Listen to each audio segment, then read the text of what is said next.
What if you knock me down? I'ma get on up. Top speed when you hit the ground. Just get on up when you get knocked down. Get on up. Hey, from the soul.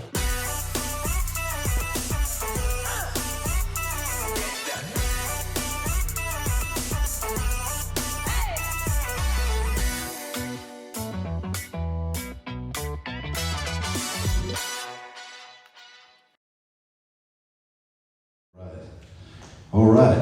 Well, if you're new here, we haven't done this for a couple years, and I wanted to get back into this. First of all, I loved how we broke it down in acoustic. We're so thankful for an amazing worship team. I mean, that just touches heaven and brings it down. We're blessed, guys, beyond measure. And so excited about the change-ups and different things we just kind of create at the same time. Anyway, this is called Overcomer, and I tell you, I'll keep saying this scripture and I'll say it again. It's in Revelations 11. It talks about how we overcome by the blood of the Lamb and the word of our testimony. There's nothing like it. We know that Christ did what he did on the cross, and the other side of overcoming is what we get to say about what he's done through us, what he's done to us, how he set us free.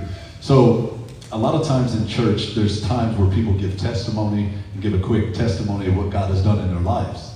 And I like those moments, but I don't think they're long enough. Does that make sense sometimes? We want to know some depth, and we want to dig in. And I pray today that you're ready to lean in.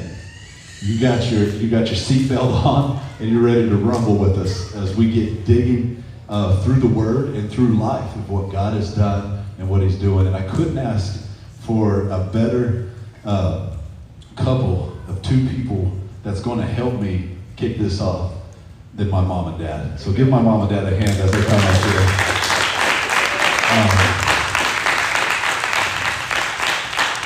here. They helped start this church. They've been a part of it, of what God has done in the beginning. I hope you're ready, Dad. I hope you're ready. Can you get married? No. Stop. See? Dude, it's going to be like that today. Do you need to?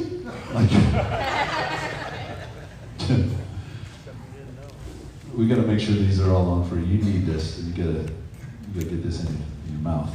But you don't need it just yet, but it's on. Yours is on. I need my Bible. So church, this is my parents. I'm going to sit down now. It's hard to sit and talk.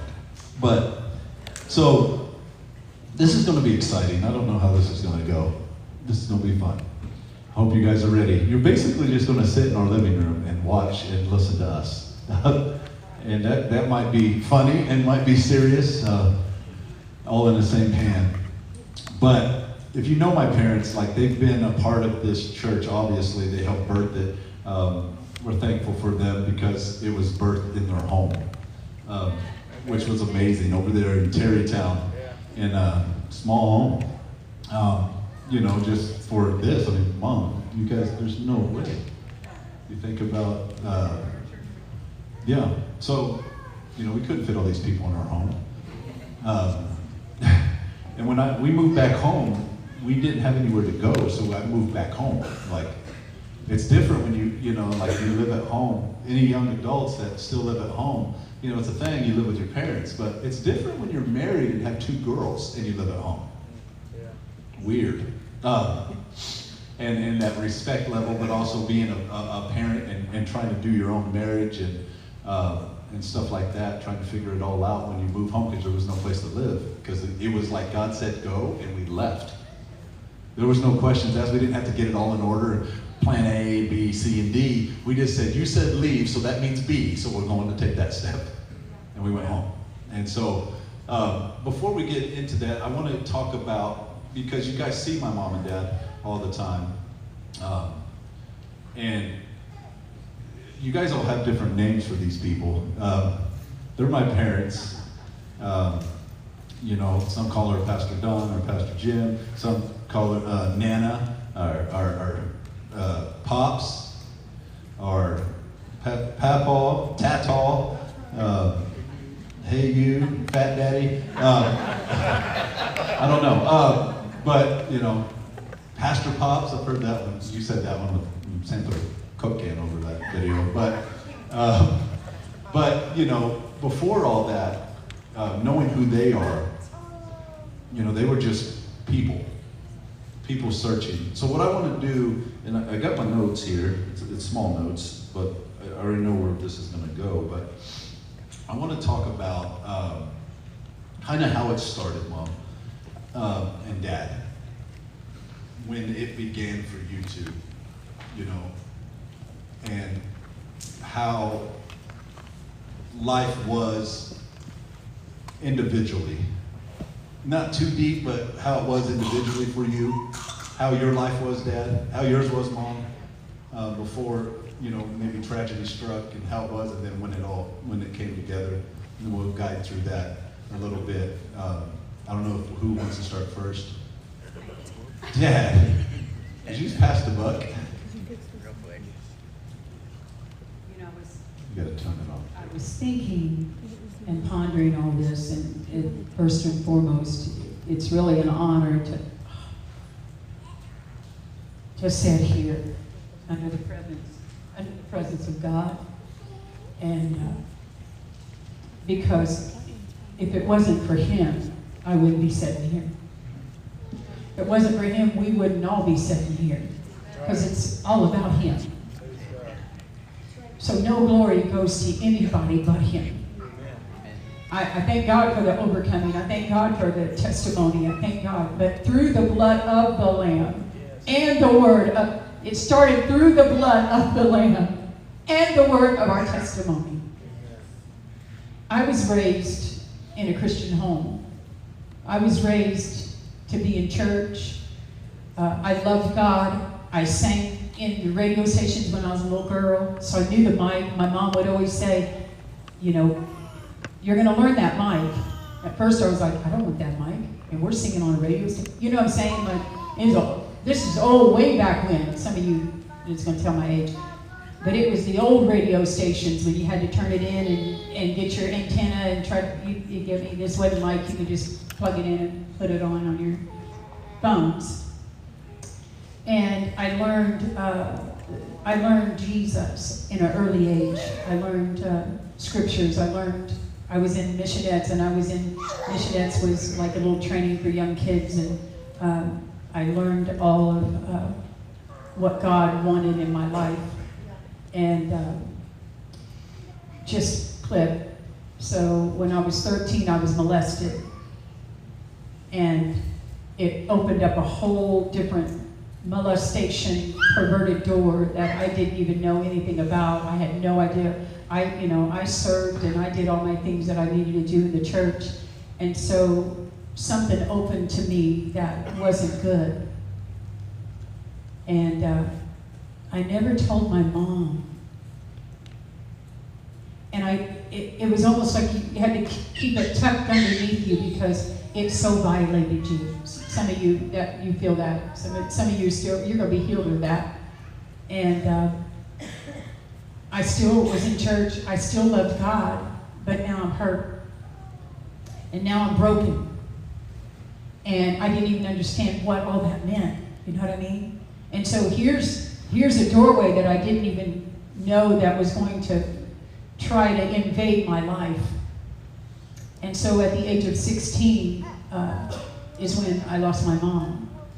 And there comes the other trauma and tragedy in my life. And my mom was a woman of God.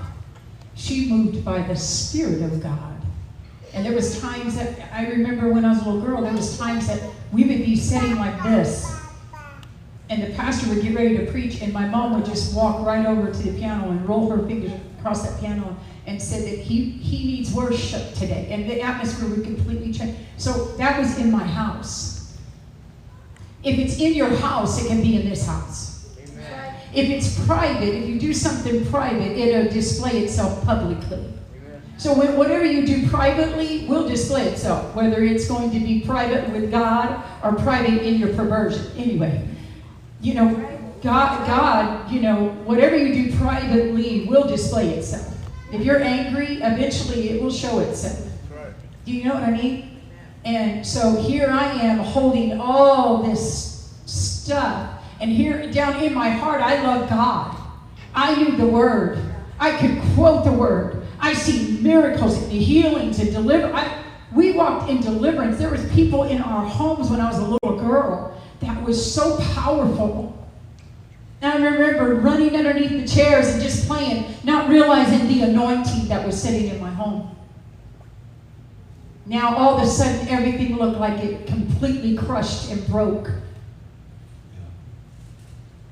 Well, you're good. From that point, talk about the transition, because that hurt Grandpa a lot. Yeah. So my father, that was married to my mother, and they served in the church. He was a deacon in the church. She was an intercessor, to say the least. And then all of a sudden, he finds her beside him, passed.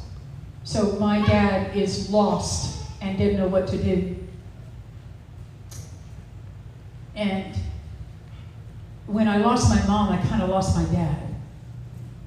So here's a home that was so strong and so fit and so rooted that everything demolished. So my dad found someone else, and that didn't go well with me. Just being honest, didn't go well with my siblings, because she wasn't like my mom. And so I ended up being kicked out and homeless.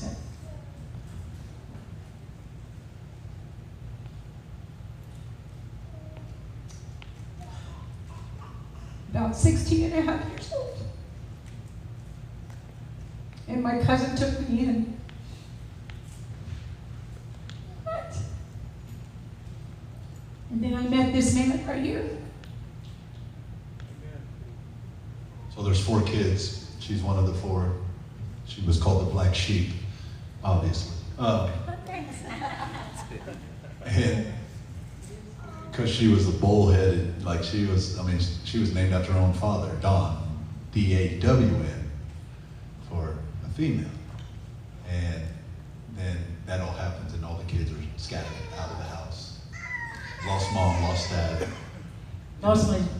I didn't lose them, but my 13 and my 12-year-old went with another aunt. So the house got so separated, the almost house like that was foster. like this completely It became shattered. like a foster care home. They just split up, and everybody went different ways. The older sister was obviously just getting married, trying to start. So you were by yourself, and the other 2 were stuck together, growing up somewhere else, and you were by yourself. Obviously, Aunt Tam was married and had a child, and so mom was left alone, trying to find it with no other sibling to really do And life. when my mother first passed, my dad came to me. I was 16 years old. I just had my car. You want to go out driving around. It used to be you go bash on Wabash. Bash. So, yeah, that's old too, Larry. I'm just telling you. I'm not saying you're old. I just said it's old. But my father came to me 2 days later after my mom passed. And he said, I need you to take care of all the bills. I need you to do all the laundry, and I need you to cook, and I need you to, and I crumbled, I crushed underneath the weight of all of that. Because you're the oldest in the house now. Yeah. Because your older one Yeah. was gone. So that window right there was very, I knew the good and I knew the bad. And that kind of will teach you a discernment, It will teach you some things in the midst of the dark and the light. You don't want always the dark, but there's going to be times that things are going to come and things are going to be tough, and how you handle that is going to be your key. In the beginning, I didn't know how to handle that. No. I crushed underneath that. So when you left, or had to leave, and you're still trying to go to school, you're a teenager, so you're still trying to go to school, you're still trying to do your grades so you can graduate North High School. And I did graduate. yeah. I walked down there and I went and graduated all by myself. Nobody attended my graduation. But guess what? I did that. That's good. And I pressed in anyway. In the midst of the craziness of that, that's not, that kind of shows you who you are sometimes. And you don't realize it then, but you look at it now. So in the midst of that, you meet Dad. How old were you when you met Dad? I knew right off the bat that was my husband. I was 16 and a half. Everything. Where'd you meet him? I met him at his cousin's house, and I was sitting in a chair where a front door was, and this guy comes walking in, and he goes, "Hey, how you doing?" And he kept on walking, and I looked at her cousin, and I said, "Oh my Lord, I just met my husband." She goes, "You don't want him." I said, "I do want him." I said, I really feel like that's my husband. And then I thought to myself, why would I say that like that? I still had the anointing inside of me. I still had something inside me. Even though I was hurting and even though I was going through things, I can still feel there was a destiny and there was a purpose of something. You know what I mean? Well, you're hurting, and at that time it could be a rock and a hard place, because what happens when tragedy happens, there's a situation that usually happens is people lean to grab onto somebody else instead of getting healed. We have busted relationships all over the place because somebody dated this person and now they're not together, or got a divorce and now they're not, and they're going to grab a relationship after, and they're just continuing to put a familiar spirit that digs into other people because you haven't been healed from now you're puking on somebody else and ruining another person, when all along you just need Jesus. And he will direct your path. Breaks. Dad, good morning. Do you need a table or something? You got it? Okay, you're good. So let's go from just real quick of like the beginning to meeting Mom, so they can kind of get a little concept of your beginning to when you walked in that door. I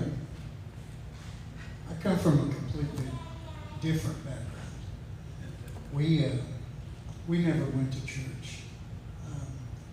I finally attended church as a way to get out of the house with a youth group, and that was just something to do to get out of the hell that I was raised in. My home, I never heard the words love, ever. We never said that to one another. My mother had married my stepfather, and they had 2 more children besides me. And my stepfather and my mother were both severe alcoholics. They both died very, very young from alcoholism. But during the course of that in my life, I was always called the bastard child. To my face, as a young child trying to find his way in the world. I never knew my real father. A lot of you guys know that I didn't find out who my real father was until just about 3 years ago. And I found out that by accident that I had another family living in Ohio. And I had stepbrothers and stepsisters to go along with the 2 stepbrothers and a stepsister here in Terre Haute. But the point of the matter is we never talked about love. My stepfather being the alcoholic that he was, I had guns pointed to me, threatening to kill me at a very young age, and I'd run out of the house and I'd cry and I'd ask God. I never knew God, but I'd say, God, what's going on? What am I doing wrong? And God, even at that time in my life, before I even gave my heart to the Lord and even knew what giving my heart to the Lord meant, He assured me that I was His and that I would be safe through it all. And my mother and my stepfather, they married, they divorced, they married, they divorced, they married and divorced 3 times. Same people. Same people, to each other. And it's like, he's in the house, he's out of the house, he's in the house, he's out of the house. The monster's back. They both died at a very young age. My stepfather died at 41 from cirrhosis of the liver. My mother died at 39 from cirrhosis of the liver. And I said, and I made a vow, that when I grow up, when I have a family of my own, that it will be a home that is loving. It will be a home where we talk about love and we show affections. And I remember as we were young and we started having a family, that every night I'd go to their bedrooms and I'd kneel beside the bed and I would pray with them and I would kiss them and I would tell them they are loved. Even to this day, some of you might see that I kiss my son every Sunday. Whenever I see my son, I kiss my son. I kiss my daughter. I kiss my children, my grandchildren. I've never had no one kiss me. So just remember the things that you go through, you can overcome those obstacles. Life is what you make of it. You don't have to be your past. Set your sights on what you want to be and be it. You can be a good person. You can overcome adversity. There will be trials. There will be transgressions and tribulations. And I've told a lot of you to your face. I've told a lot of you singular and grouply. We go through trials and tribulations. The Bible says we'll go through them. The thing is, we don't live there. We go through. Going through something means you come out the other side. That's not your address. That's not your residence. You go through it. And why do we go through? We go through for a testimony. And you can't have a testimony without God giving you the test. Every one of you has a testimony. Every one of you have overcame something in your life at some point. You're doing it now. Just you being here today, you're overcoming something. God had a purpose and a reason why you're sitting here today. Every one of you. You know, I remember, and I want to just touch base with something real quick, because when we met, he was 21 and I was 16. Please don't do that. But I didn't have any adult supervision to tell me how to do anything. Please be an adult to your children. Anyway, but when we got together and he was doing drugs, and I didn't know anything about all that. But see, I already had an open door of abandonment and rejection, and I already had all these open doors. If you have open doors, you better know what you have and what's going on in your life, seriously, because it fed a monster. And so when I walked into his life, even though I knew he was supposed to be my husband, little did I know what we was going to go through with drug abuse and alcohol, and yeah, but I didn't like some of that stuff. Anyway, so we went through these doors that I had never been in with alcohol and marijuana and cocaine and crack cocaine, and just being real. Every door that you open, it just going to go to another door if you don't get them shut. And Pastor's been saying it a lot. Shut the doors. Shut the door. You need to get the doors shut. You know, and so all them things started happening of drug abuse, and then we had Brandon. And we were in drugs. We had our son. And I remember times, and I'll never forget, there was times I said, you go put him to bed, because he's freaking me out. And here we are, we've been up for days and days, and he'd say, I don't want to go tuck him in. I already know what he's going to say. And I said, no, you go tuck him in. Mom, can you tuck me in? I said, no, I'm busy up all night. So I walked in one time and I said, yeah, okay. And he goes, well, can you pray for me? Oh, turd. Yeah, I can pray for you. And I'm leaning over, and here I've been strung out on drugs. And he said, Mom, you should see the angel behind you, Mommy. stop it. He did it again. I walked into him and I go, he did it again. He's talking about these angels and stuff. Doggone it. And see, inside me, way inside of me, I knew about God. I knew how God moved. But I was broken. And so I was trying to run from, why would I try to run from the most one that is so loving and so kind? But that's what the enemy would love, for you to be destroyed and be broken and be contrite against God. Well, I was going to say, I think sometimes when you go through things like that, what happens is not meaning to, but you get to a place of almost feeling like God let you down. Yeah. And so, Why would my mom die? why would my mom die? What did I do to deserve that? You know, why was I abandoned? Why did my dad not want me? Why, when I was 13, molested? Why didn't I have a loving parent? Why would you put me in this home? I don't understand. You know, there are a lot of whys that we can ask God. And the biggest thing I want to let you know, first of all, is God is not scared of your why. No. He's not scared for you to ask him why things happen. All he wants you to do is trust him to get you through what's happening, just like it was said. And it's tough sometimes because we like answers, right? Everybody in the room wants an answer. We want an answer for our why, you know, and so that's why I think sometimes we chase the other things, because we're trying to fulfill an answer. And there's just some things in life there's not going to be an answer to until you get to heaven. You won't know, and probably by that time you ain't gonna even care because you made it. You know what I'm saying? But the fact of it is that I think, you know, you knew those things, but sometimes when you know or when you don't know, when love has become so difficult to obtain, it makes it hard to see what true love is like from a father that you do not understand. And so then we begin to place our hurts and all those whys on God as if he was a disappointment. Well, you know,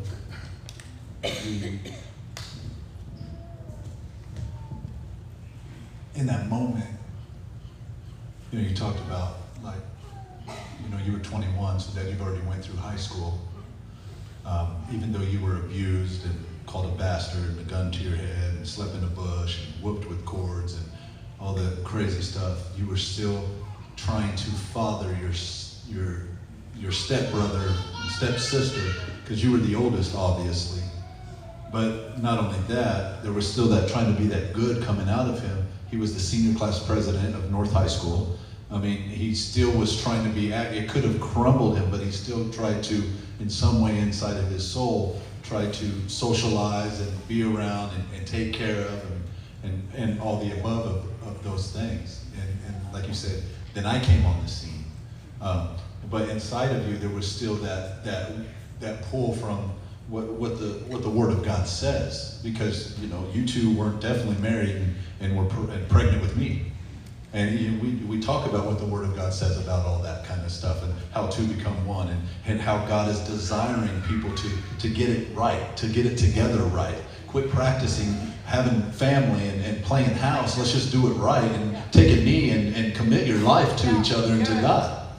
But that's what's happening. That's what we saw last week. They're like, we need to do this right.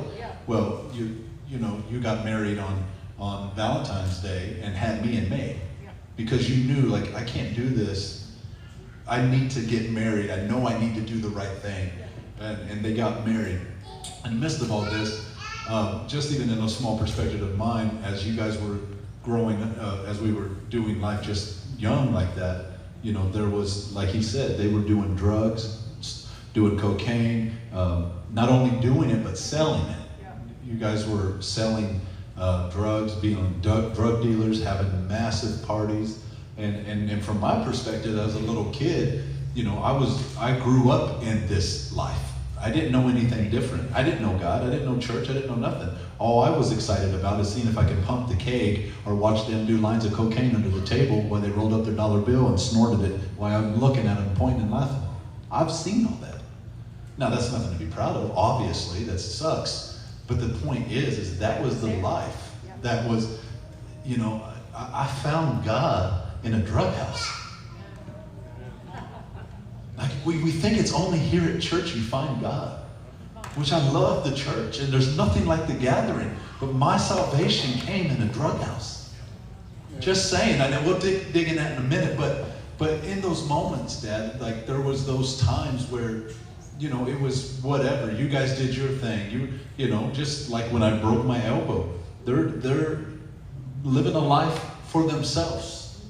People act like, oh, I do marijuana because it just calms me down. That is a counterfeit of the enemy. That is not true peace, guys. I've watched it ruin lives in my own personal life. I've seen, well, just drink a little bit.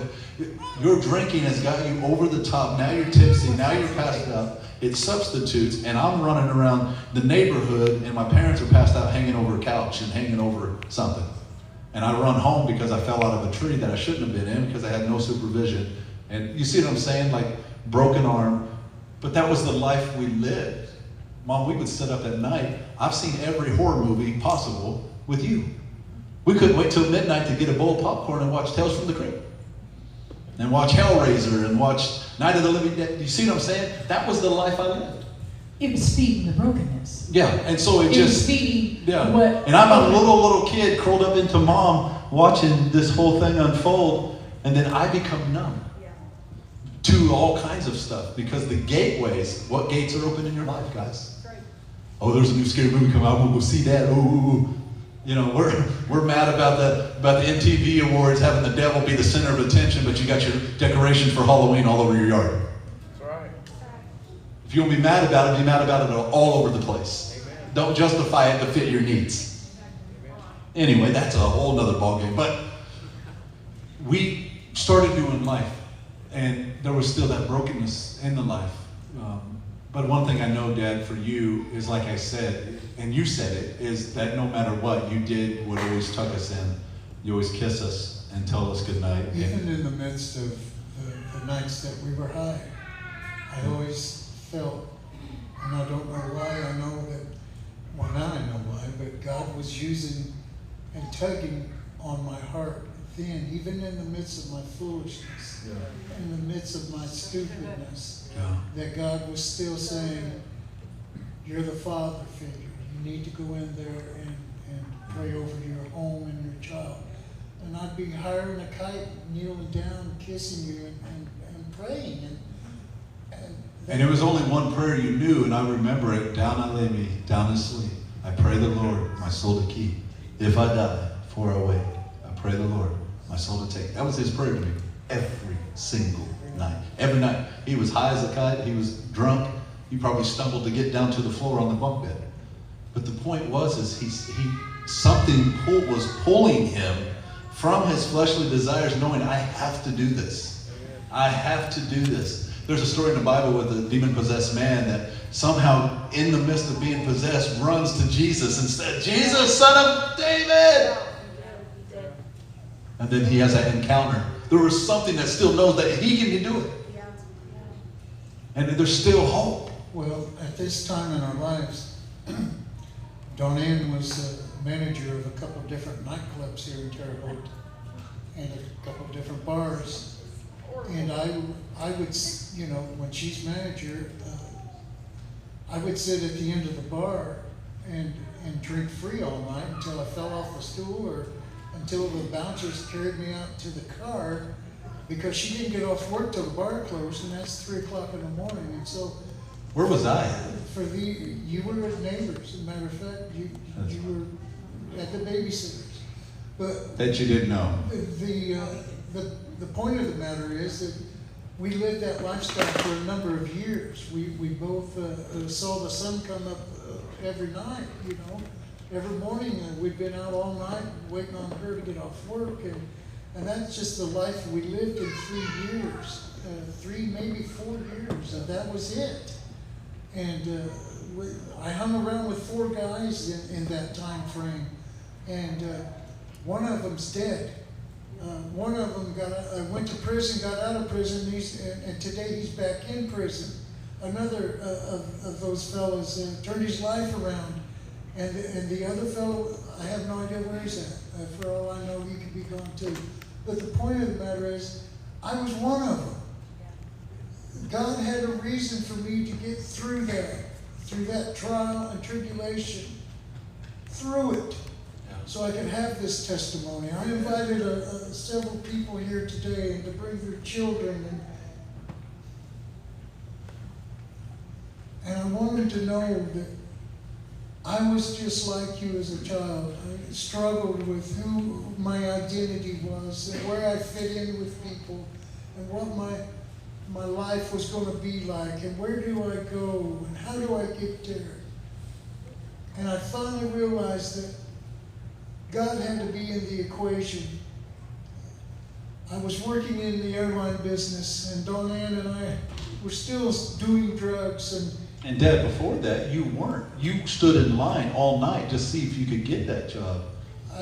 To get us out of the situation we were in. I was going to college at Ivy Tech, and this airline come to Terre Haute years ago, and I stood in line overnight just to see if I could get that job because I really wanted to be involved in that. And lo and behold, that's when I knew God worked. He gave me the job, and within 2 years I became a manager for this airline. And I was still struggling with what I need to do in life and all. And I went to New York and I was hiring people, and I was living there for a month at a time. I'd come home. She called me up one day.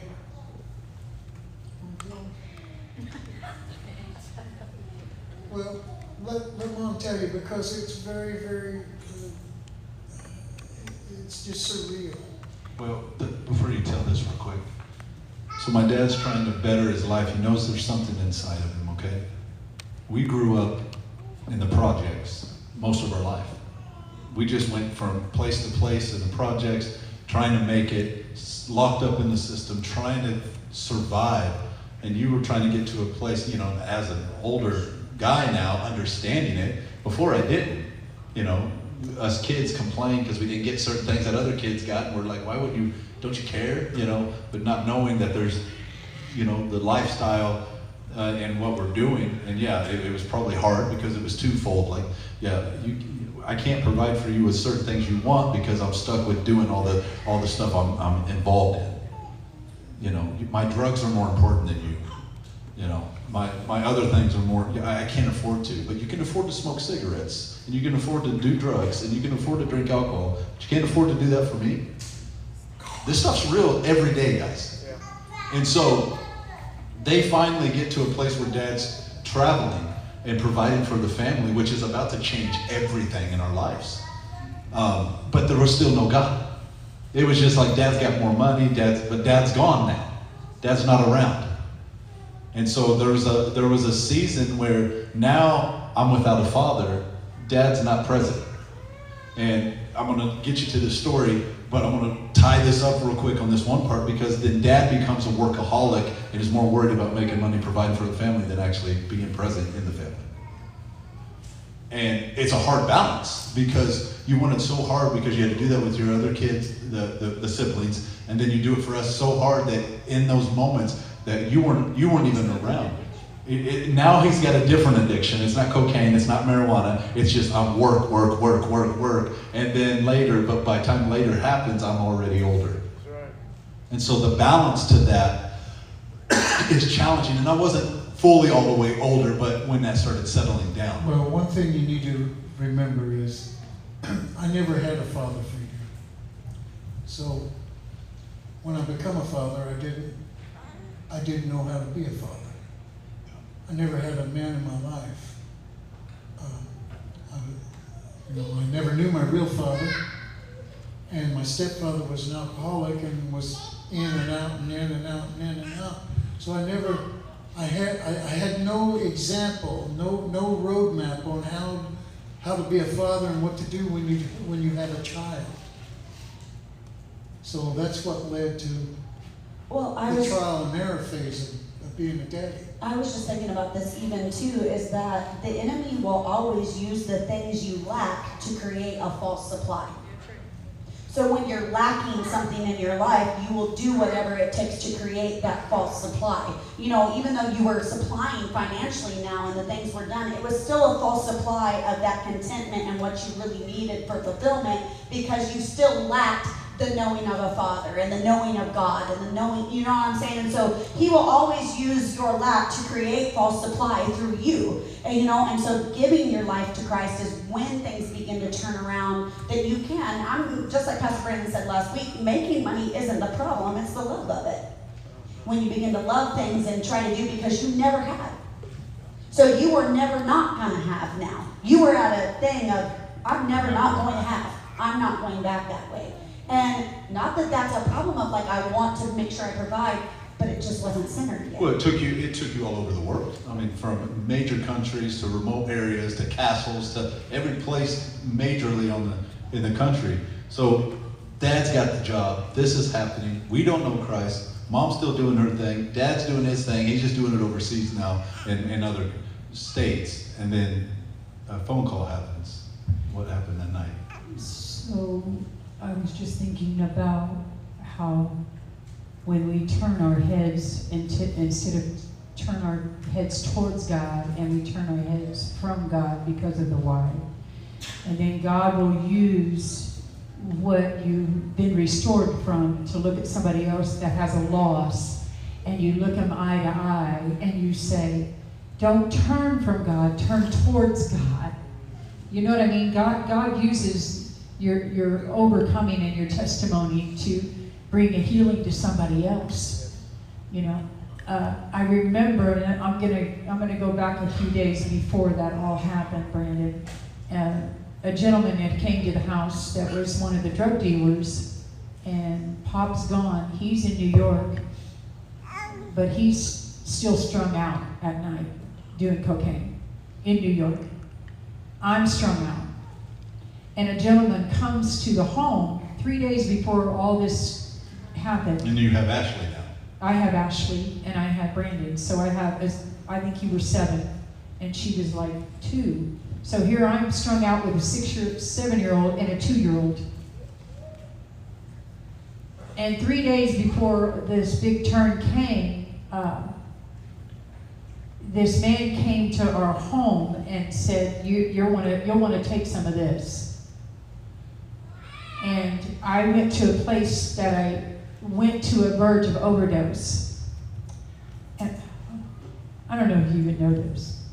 And I went into my room and I knew in my own self that I was overdosing, that I was dying in my room by myself. This is 3 days before a great event turned. And so in my own self by myself, I cried out to God and said, please don't let me die. Because I was dying. I was 90 pounds, strung out. And I knew that day that something had to give because feel like I was going to die. And I cried out to God. I said, I know you, but I haven't been serving you. But now in my distress, will you help me? You ever been there? That in your distress, then you say, will you help me? But you haven't talked to him for months. You know what I mean? Maybe years. It was 10 years. I was 26 years old. All of a sudden, I felt that lift off of me. And I can tell you by the Spirit of God, I'm telling you that night, and I can say this, it might creep you out, and I don't really care. But when I was laying on that bed and I felt like I was dying, I saw 2 demons come up on the side of my bed and crawl up on the side of my bed. I knew I was going to hell that very moment. I knew I was going to hell that very moment. And when I seen that, I said, oh my God, you got to help me, God. God, the one that I haven't served for a long time, God. All of a sudden, I felt everything just disappear in that room. And I took a deep breath and I was like, oh my God, he saved me, but I'm not saved. And I didn't say anything to nobody. I just kept that to myself. I didn't know down the street that a church I'm going to start this shout right here. I didn't know down the street, living in our project house, that a church down the street was walking around my house for days and days and days saying we need to pray salvation over that home. It was the worst home in the neighborhood. Partying, drugs in and out, worst home in the neighborhood. People coming in and out all the night, all days and all nights. And us as kids had no supervision, just running around doing whatever we wanted. No supervision. I didn't know that there was a church praying. Come on, somebody, you better start learning how to pray. I didn't know that there was a church praying for salvation. You ever went around somebody's house and you're thinking, man, they need Jesus. Man, touch Jonathan, God. You know how many times I've said it, Jonathan, just say that. So let's get into this. You know, so anyway, I'm at the house. I'm strung out. I've been strung out for 3 days. And if you don't know anything about that, it's horrible, horrible trap. And I get a phone call. And it's my brother. And if you know, my brother and my sister and my sister-in-law and my brother-in-law all gave their hearts to the Lord at the same time. In different places, a few years back. They're in a gospel group. I didn't want them in my house. They're going to talk to me about Jesus. I wasn't ready to surrender my... some of the things I kind of liked. Come on. Some of your fleshly things you kind of like. Anyway. So my brother called and he said, I'm coming over. He said, I'm on my way right now. I said, you ain't getting in because I got 4 bolts on my door. And then I start wrestling against that, like, why would I not want my brother to come into my house? There's warfare. It's called warfare. It's called spiritual warfare. And it's trying to trap you to where it wants you to stay. So I locked my doors and I stood there. And if you've ever been strung out on something, you're completely paranoid. So I'm going from one window to the other, to the other, to the other, because I feel like somebody's coming in. Now you're almost out of your mind. So I say, you need to get to bed. You're going to bed. Ashley's going to bed. You're making pork chops and mashed potatoes. Yeah, you're going to bed. I'm hungry, though. I put him to bed because I knew something was going to try to conflict. Lock the doors. 4 bolts. I'm standing in my front room and I hear the car. And I'm like, they ain't getting in, but why do I not want them in? You know, there's a wrestling, there's a warfare. God, as my witness, sitting in this chair, my brother opened that door. Them bolts can click, click, click. I heard him click. And I'm standing there in my front room, strung completely out. And when my brother opened up the door, he goes, Satan, get out! I flung backwards up on my couch. Don't know how I got there. I'm telling you the God's honest truth. And my brother started praying. My sister started praying. They started talking about the Lord. I said, I don't want to do that right now. They're still in bed. I said, I don't want to do that right now. He said, no. We've come. We've come, and it's over. And I said, no. You know you have a choice when you say no and the saint walks out the door. Some of you say no to some things with God. My brother and sister, they got up and they said, well, we can't make no choice for you. So if you're saying no, we got to go. And all of a sudden, my brother walks out, my brother-in-law walks out, my sister-in-law walks out, and my little baby sister walks out, and she turns around and looks at me, and she goes, this might be just the door that's going to shut. Ooh.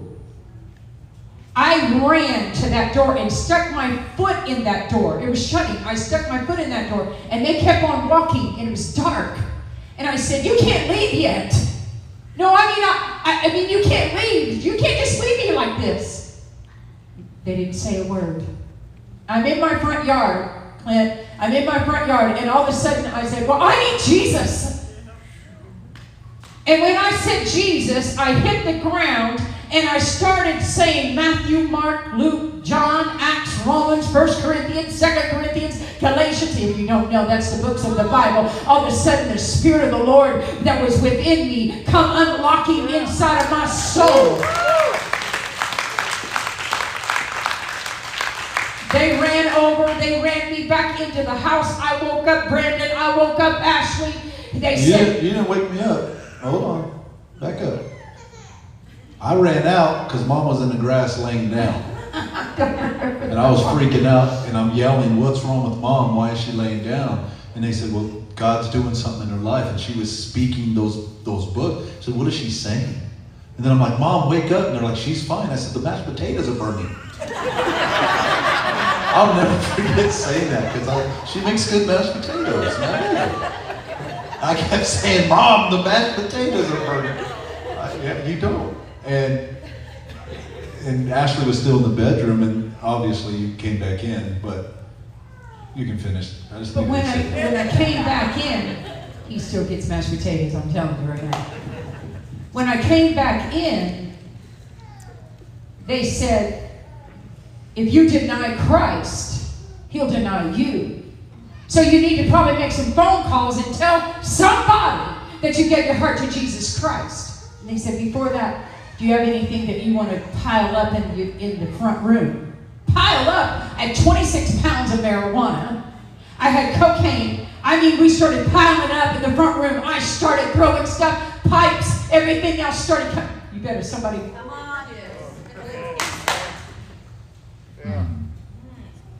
And I said, you know what? I'm going to throw away that cocaine. I'm going to flush it down the toilet. I'm over it. I started flushing things down the toilet. And they said, who do you want to call? I said, I want to call my dad. I said, Daddy, I gave my heart to Jesus, Daddy.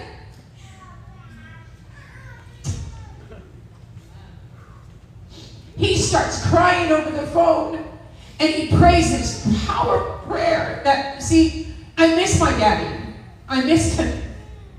Because I felt like I lost him when I was 16, and here I am 26 calling him daddy, and now I'm 61 and I still call him daddy. Because see, when God heals something, they said, and it was the old phone, you know, that you go like this.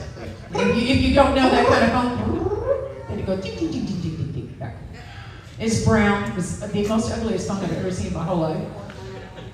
Quarter mile long, and my brother's puts it back down on the kitchen table, where we used to do the cocaine. Now the phone's sitting there, and he said, "Do you need to call your husband?" I said, "Oh my goodness, I don't know if I can do that."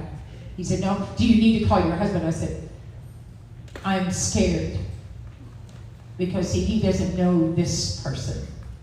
He doesn't know me like that. I call, and he's strung out on the phone in New York. And I said, "I gave my heart to Jesus Christ." He said, "What?" I said, "No, I gave my heart to Jesus Christ. All the marijuana is stacked up in the front room, about to be thrown away. I just flushed down the cocaine." He goes, "You better be kidding me." But see, that's all he knew. So now I took his supply. Yeah. And so now that was the supply that he thought that was still going to make money. See? Because see, it catches you. It tries to catch you to think that if you get this marijuana and you can get more money, and it's just all the trap of the enemy the whole time. It traps you. It's a vicious cycle. And I'll never forget that phone call. And it was very late.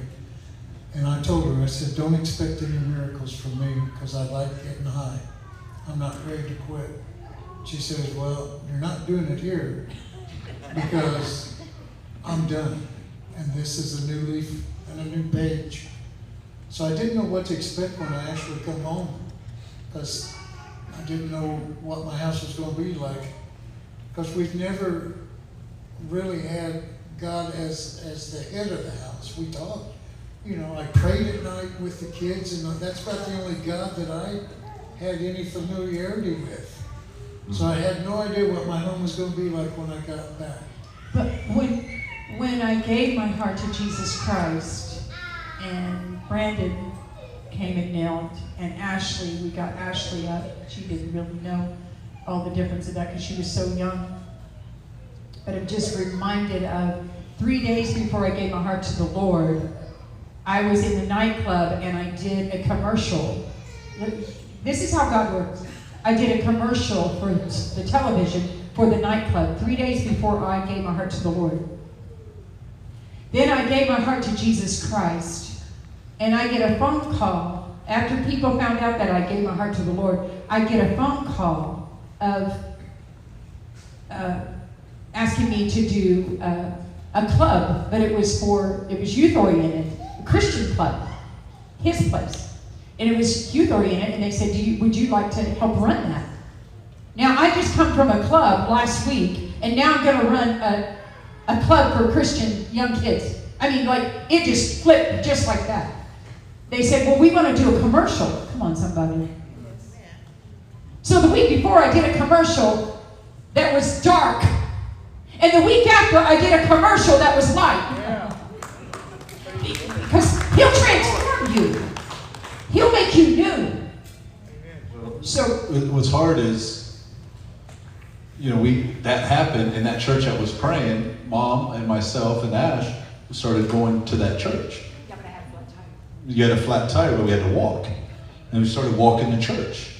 And we didn't know anybody, and we started just trying to find a local church. But for us, it was a culture shock. All I've known is drugs, alcohol, abuse, as in like the arguing, fights, you got a big party scene and everybody's on drugs, you're gonna see some stuff. That's all I've known. So one night when we get ready to go to bed, and I'm like, hey, let's get the popcorn. We're gonna watch Tales from the Crypt. Well, we ain't watching Tales from the Crypt. Well, why not? Well, we don't do that anymore. I said, okay, well, why not? And then, by the way, you ain't watching Smurfs. Smurfs? Gargamel's not that bad. What are you talking about, Smurfs? And then all of a sudden, all this stuff started happening, and all these different shows that I've always watched, but I didn't know all this stuff. And I was like, Mom, what is going on? So for a child, it was a massive shift when you're just free to do whatever you want. But I will tell you this, parent, when you finally make up your mind to do the right thing, don't back down. Don't back down. And she didn't. They didn't back down. It was just like, we're not watching those kind of shows. We stopped listening to this certain kind of music. We're done doing that kind of lifestyle. And that was hard for somebody to just always used to doing whatever they wanted to do in that area. And it was, no, we don't do it. And you had to literally create a new habit in their life and get it over with. But what I loved was that you started throwing all this stuff away, and all this stuff started happening. But how many times, people, do you guys still got stuff in your closet? Hiding stuff that you know for a fact you got to get rid of. But go ahead, Dad. So you get home, all this happens. I get home, and like I said, that phone call that night, I said, don't expect any miracles out of me. So I come home, and they've been going to church. I've been gone for a few weeks. They've been going to church, and let me say something about the church real quick. When we walked in on that Sunday, this is the church that's been praying. They don't know we're walking into that church. How would you like that you've been praying for somebody and they walk in this church? yeah. You know what I'm saying? When we walked in, that pastor goes, oh my goodness, I need to have her give a testimony. And then we did. It broke out in that church service that Sunday morning. Well, when so they were going to church. I wasn't going to church. You wouldn't go. I wouldn't go. I said, I'm not there yet. You guys go ahead and go. So this went on. He'll drink a beer and smoke his stuff while we walk to church. I got so under conviction in my own home. And I remember going to my bedroom and smoking a joint. And I thought I locked the door, and I guess I didn't. In walks Brandon, little innocent Brandon. He looks up at me and he says, Daddy, is that marijuana? And I said, yes. And he says, we talked about that in school today. And I'm like, oh God, he's going to go tomorrow and tell him I'm getting high. And so I was under so much conviction that right then and there, I'm thinking, okay, my home is changing. Maybe I need to change also. So Don had invited me to church with him. Come on, go with us, come on. I said, all right, listen, I'll go this weekend just to shut you up. I swear that's exactly what he said. So I went, and I thought, well, that wasn't that bad. So we come home, and then a couple of days later, the pastor calls me up. And, a lot of you guys know I'm a big sports fan. I'm a sport fanatic. Well, this pastor was too. He says, hey, I got an extra ticket to the IU basketball game. Would you like to go? And I thought, oh my gosh, that game's sold out. yeah, I'll go. So I went with him and 2 other guys. And I'm like, okay, so I'm a whole night with this Christian group of men. And I come home and I told Donann, I said, I didn't know, and seriously, hear me, I didn't know I could have a good time without being drunk or high. Come on. And I had a wonderful time. I had a wonderful time. And so I started finding myself going to church. Well, okay, I'll go here, and I'll go there. And then, you know, and I started going a little more regular. And then all of a sudden, he was delivering a word on a Sunday morning.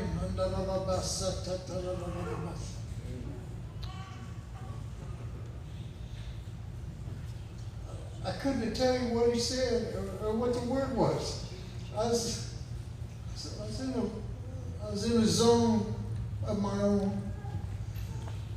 And I'll never forget it. I got up from that pew and I walked, and it seemed like for miles. And I know the whole church was looking at me. I walked and I got to the altar and I fell on my face. And I laid there and I wept and I cried and I asked God, deliver me from all temptations. And I got up from there after hours and the church service was long over. And I got up and I was free. I had been set free. I had been set free. And you know, the trials and the tribulations will come, and you're going to get tested. We get tested all the time, and I'm telling you, this is something that happened to me 30-some years ago. Have I stumbled? Yes, I've had 2 relapses, but the last relapse has been about 20 years ago. So I am free. It's amazing, Daddy.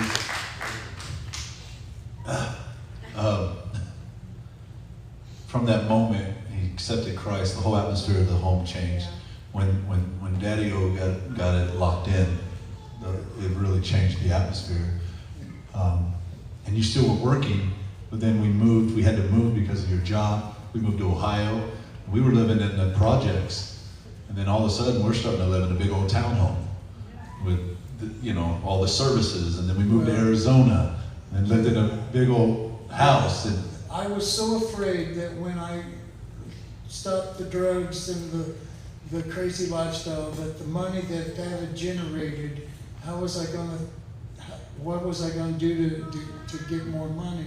And little did I know that as my faith grew and as I give my heart to the Lord, that the job grew. The job, I was promoted, and I got promoted, and I got promoted. Bonus. And so the income that I had lost from my shenanigans was replaced legitimately and legally by God, by the restoration of God. And I'll tell you this to this day. When I turned 65 years old 2 years ago in the summer, July 31st, my kids were sitting around the pool, and we're all sitting there, and they said, Danny, what are you most proud of? And I've got the whole family sitting there, and I said, well, and I know that they thought, well, he's most proud of us kids, or oh, we met our mother, or oh, he's most, I looked at him without a hesitant, and I said, I'm most proud of the fact that since I've been a Christian, I've never missed a tithe check in 30-something years. I've paid my faithfully tithes every week. That's what I'm most proud of. So God restored the funds that the illegal activity was giving me, and restored it with my job promotions. And as that happened, then God bless, God bless, God bless. So the gist of the matter is, stay faithful. Yeah. Stay faithful. Stay faithful. So- Look at God. Look for God.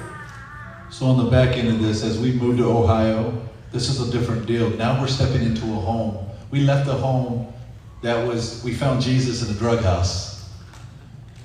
And then it started to transform. We moved into a new home, fresh start. But as we moved and everything, it wasn't just about, hey, we got a church, or we got this house, and we got your job with the school district. It was about, hey, we're moving, we need to find a good church. Everything was about going to church. Everything was about centered around God and the local church. Until we moved to Arizona, we did the same thing. When we moved back, we did the same thing. And let me tell you something, even through those moments, has there been trials and tribulations in the midst of that? Absolutely. Because like Mom has said in the past, and we haven't got into it, and I know we got to get going, but she's talked about how there was stuff that even as Christ was the center of her life and they accepted Christ, there was stuff that she wasn't healed from past, that she didn't allow to get healed until probably 10, 15 years ago or whatever it was. From this, things that she needed to be healed from. So there was all that. There was the different things of, dealing with stuff that, like, hey, I gave my heart to the Lord. Okay, well, let's work on all this other stuff. But the thing is there is always something that God's trying to do and work on. And if I can give you any kind of hope today in the midst of the way this is going down, and now let me say this before I say that. Towards the end of this whole thing, now as my parents started to find their identity, they were involved in church. They started singing in choirs. They started singing on this not they, her. Dad claps off beats sometimes, but they started singing. And she started singing, and Dad started getting plugged into church and doing all this stuff. And what's taking place now that I hope today, church, some of you maybe don't even really know my parents, except for today, or know them for a little while. But there was a time, a lot, that they were misunderstood. Their passion for God was a threat to pastors. Their passion for God was a threat to other people. When you're serving at churches and your hospitality to people as you're just at other churches and just carrying on a conversation, it became a threat to other people, to the pastors. And it was more about like, hey, I'm praying for you for this situation. And then the next week, hey, how's that situation going? And they would have that connection, and people would feel threatened, put you in rooms and tell you that you need to calm down, or say there might be a Jezebel spirit, or say something weird, and all this stuff because of your passion and direction, and not just as your son, Mom and Dad, but as the pastor of this house.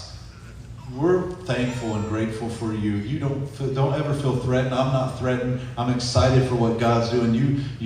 The house is better because you're in it, and because of your heart for these people, and the way you lead, and the way you connect. So don't ever feel threatened or anything in that area. And I know you don't. I'm just saying we're so glad that you can find a place to feel open and humble and transparent and all those things, because that's an unfortunate thing that happens, because God's trying to use people. And so when you see people being greeted, you see Mom's passion, and you see my dad and how loving he is. He never had a father. He should not have had any of this situation happen.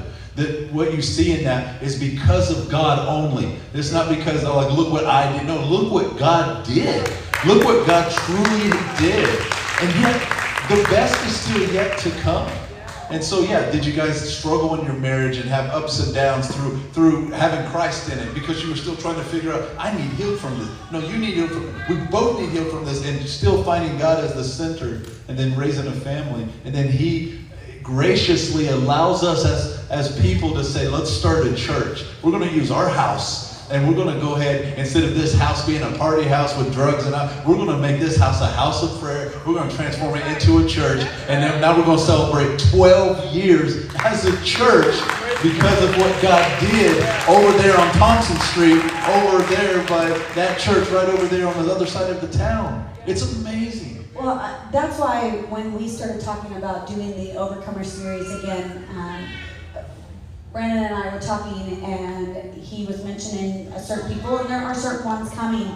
And then he said, I've also thought about my mom and dad, and I said, that's where you need to start. And the reason being is I believe that if you have recognized, and if you're a first-time visitor here, again, we're glad that you're here. But the fact of it is this, is that we've been talking about establishing and God establishing His kingdom and establishing us as people. And the reason we wanted to go right here back to the beginning is for the fact of that this is living proof that when you allow God to establish something in your life, and you establish, number one, that relationship with Him on a daily basis. Number two, you allow Him to establish you in your business and in everything that you are beginning to be affiliated with. What happens is He then uses you to establish His purposes and plans on the earth. And the thing about it is you have to look and go, okay, man, I really didn't know that. We didn't bring them up here so you could know all their past to rehash it. We wanted to give you a testimony of that, hey, you probably would have never really known that about them. There are stories that Brandon has told me to this day, and I've been in this family close to 21 years before 20. We've been married 19 and then 20, but I'm talking about almost 21 years being a part of this family. And the fact of it is that I would have never even, he tells me things and I'm like, I just don't see it.